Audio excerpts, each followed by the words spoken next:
Salam alaikum. Alors j'aimerais vous parler d'un projet qui me tient à cœur.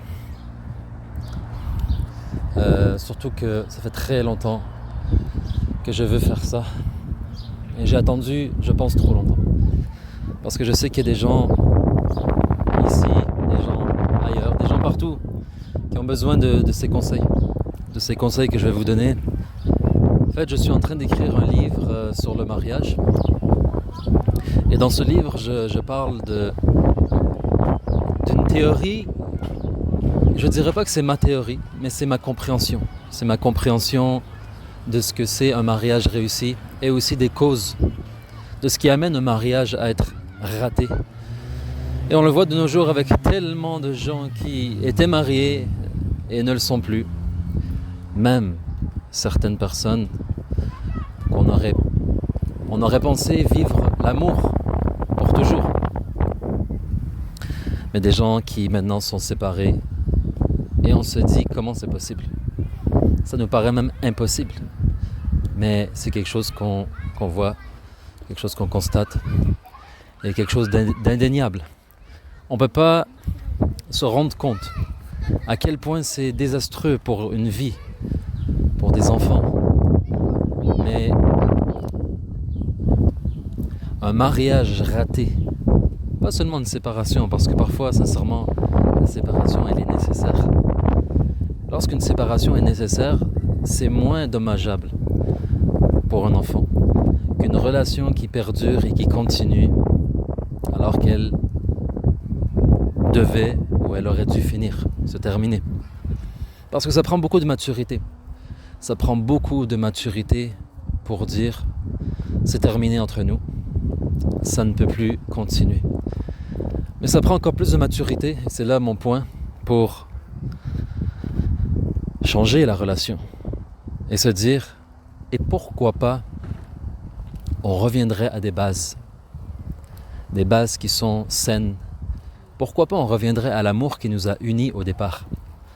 Parce que toute personne, avec quelques exceptions près, mais toute personne a commencé son mariage dans l'amour. C'est quelque chose d'universel. Un homme et une femme se rencontrent et s'aiment, et il y a une demande solennelle qui est faite, les bagues sont échangées, la fête est organisée, tout le monde est heureux, on se retrouve chez soi et on vit cette fameuse lune de miel pendant un certain temps. Mais tous, on connaît ce schéma. Qu'est-ce qui arrive alors pour qu'un mariage devienne une arène où c'est comme si deux gladiateurs sont dans un combat perpétuel? Comment est-ce possible que l'amour devienne haine, animosité, rancœur? C'est presque à se demander, est-ce que c'était de l'amour réel au départ? C'est un long sujet et alhamdoulilah, je suis en train d'écrire un livre dessus. Un livre qui me fait beaucoup réfléchir moi-même. Un livre qui me fait réfléchir moi-même beaucoup. Mais j'ai envie de vous partager certaines idées. Pourquoi ? Pour tout simplement aider. Parce que comme j'ai dit une fois à une personne qui m'est chère, je lui ai dit, et si on parlait des vraies choses plus souvent ? Et si on parlait des vraies choses plus souvent ? Si on enseignait aux gens comment à la fois trouver la bonne personne, mais aussi rester avec cette bonne personne le plus longtemps possible. Parce que personne me dira qu'on se marie pour finalement se séparer.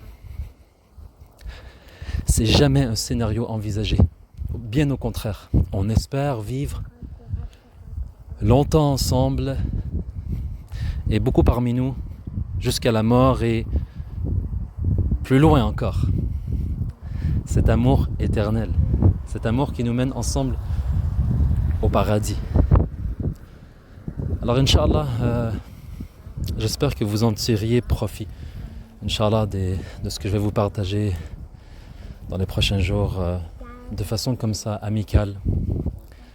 Et si vous avez des commentaires ou des questions, Inch'Allah, n'hésitez pas. Notre but finalement, c'est d'être profitables les uns aux autres. Chacun doit transmettre ce qu'il sait.